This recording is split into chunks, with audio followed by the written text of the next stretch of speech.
Ilmu sejati bukanlah sekadar kumpulan aksara yang tergores di atas lembaran kertas, bukan pula rentetan dalil yang tersimpan rapi dalam peti dan catatan perjalanan.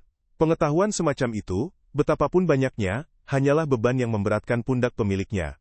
Ia adalah harta duniawi yang rentan hilang, dicuri, atau musnah dimakan zaman. Ia bisa menjadi kebanggaan palsu yang memunculkan kesombongan, sebuah hijab tebal yang justru menjauhkan seorang hamba dari hakikat apa yang dicarinya.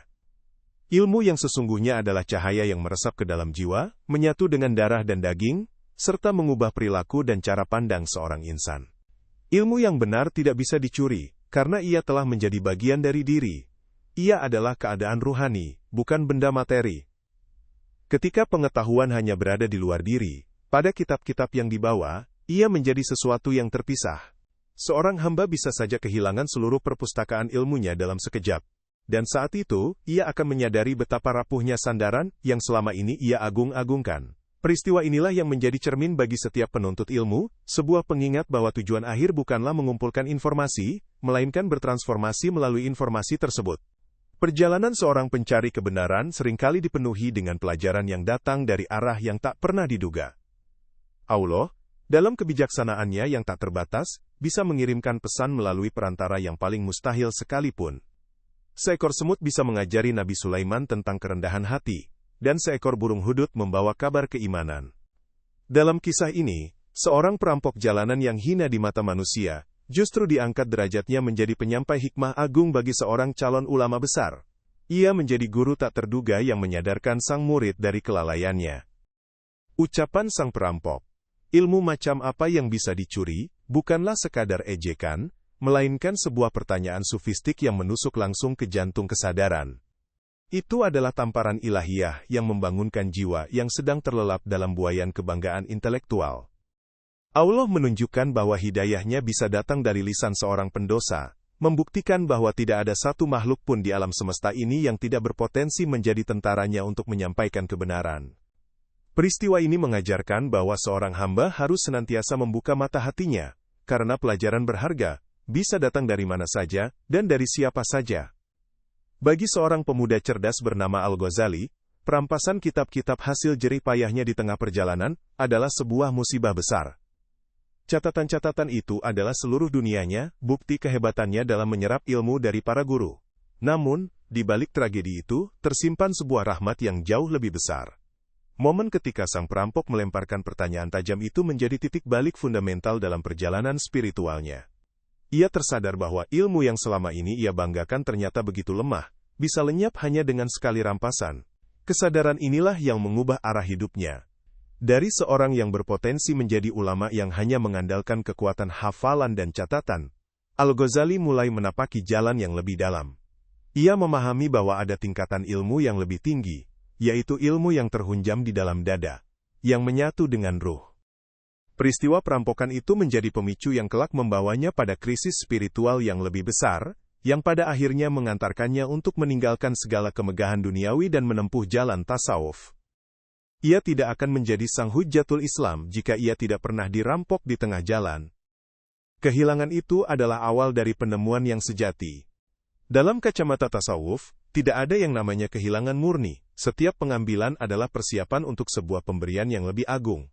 Allah mengambil mainan dari tangan seorang anak agar sang anak mau menerima permata.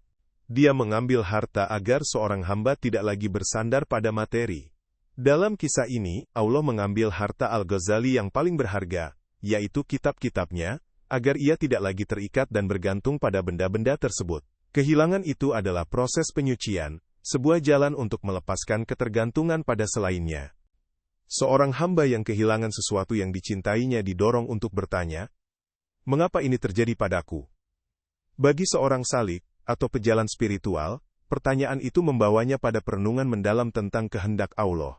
Ia akan menyadari bahwa di balik setiap peristiwa pahit, ada tangan kasih sayang sang kekasih, yang sedang membentuk dan memurnikan jiwanya. Kehilangan kitab adalah cara Allah untuk mengatakan, "Jangan bersandar pada tulisanmu, bersandarlah padaku." Jangan kau simpan ilmu itu di kertas, simpanlah ia di hatimu sebagai amanah dariku. Dengan demikian, kehilangan menjadi keuntungan terbesar dalam hidupnya. Perjalanan seorang hamba adalah perjalanan dari sekadar mengetahui ilmu, menuju pengenalan sejati, makrifat. Ilmu adalah pengetahuan tentang peta, sedangkan makrifat adalah pengalaman menempuh perjalanan itu sendiri. Al-Ghazali pada mulanya adalah seorang ahli pembuat peta yang ulung. Ia tahu semua jalan, semua rute, semua tanda, tetapi ia belum benar-benar melangkahkan kakinya dalam perjalanan ruhani yang sesungguhnya. Kitab-kitabnya adalah peta yang sempurna, namun peta bukanlah tujuan. Peta hanyalah alat untuk mencapai wilayah yang sebenarnya. Sang perampok, dengan tindakannya, merobek peta itu dari tangan Al-Ghazali. Ia memaksanya untuk melihat langsung pada lanskap perjalanan yang sesungguhnya, tanpa lagi bergantung pada panduan tertulis. Momen inilah yang mendorongnya untuk beralih dari ilmu yakin, pengetahuan teoretis, menuju pencarian ainul yakin, pengetahuan melalui penyaksian, dan hakul yakin, pengetahuan melalui pengalaman langsung. Ia dipaksa untuk mencari sumber dari segala ilmu, bukan lagi sekadar cabang-cabangnya yang tertulis. Perampokan itu adalah inisiasi menuju dunia ma'rifat. Ilmu sejati pada hakikatnya bukanlah hasil usaha manusia semata. Manusia hanya bisa berusaha, menyiapkan wadah, membersihkan bejana hatinya. Adapun yang mengisi bejana itu dengan cahaya pengetahuan adalah Allah semata. Sebagaimana firman-Nya, bertakwalah kepada Allah, niscaya Allah akan mengajarimu. Ini adalah janji bahwa ilmu yang hakiki, yang disebut juga ilmu laduni, adalah anugerah langsung dari sisinya. Ia adalah cahaya nur yang Allah tanamkan di dalam dada hamba-hamba yang dikehendakinya, mereka yang hatinya bersih dan tulus dalam pencariannya. Pengetahuan yang berasal dari cahaya ilahi ini tidak akan pernah bisa dihapus oleh air, dibakar oleh api, atau dicuri oleh perampok. Ia telah menjadi sifat bagi jiwa, menyatu dan tak terpisahkan. Inilah ilmu para nabi dan para wali, sebuah pemahaman mendalam yang membuat mereka mampu membaca tanda-tanda kebesaran Allah di setiap jengkal alam semesta.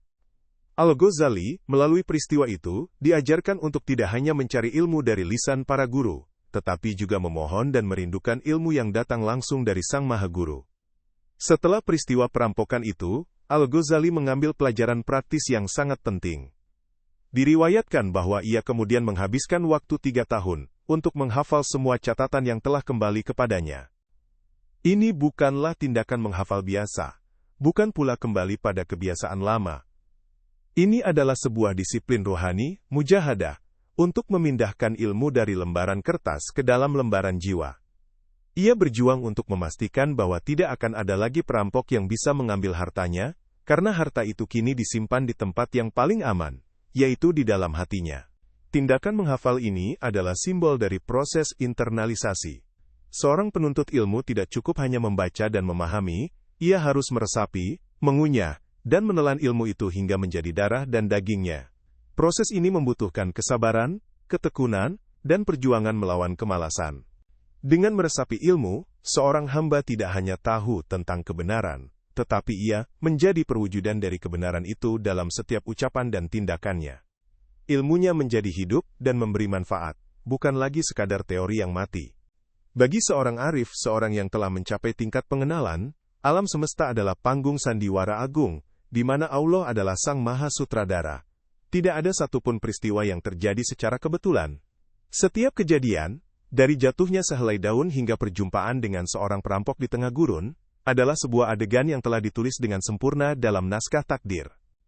Setiap peristiwa membawa pesan, setiap pertemuan mengandung hikmah, dan setiap kehilangan adalah bagian dari alur cerita yang lebih besar untuk menuntun sang tokoh utama menuju kesempurnaan. Kisah Al-Ghazali dan perampok kitab adalah sebuah fragmen indah dari skenario ilahi ini. Sang perampok, tanpa ia sadari, sedang memainkan peran penting yang telah digariskan untuknya, yaitu menjadi tongkat dari Allah untuk menyadarkan seorang hamba pilihannya. Bagi insan yang beriman, setiap kejadian dalam hidup, baik yang tampak manis maupun pahit, adalah surat cinta dari Sang Kekasih. Tugas seorang hamba hanyalah membacanya dengan mata hati, mencoba memahami pesan di baliknya, dan berjalan dengan ridho di atas panggung kehidupan yang telah dia siapkan.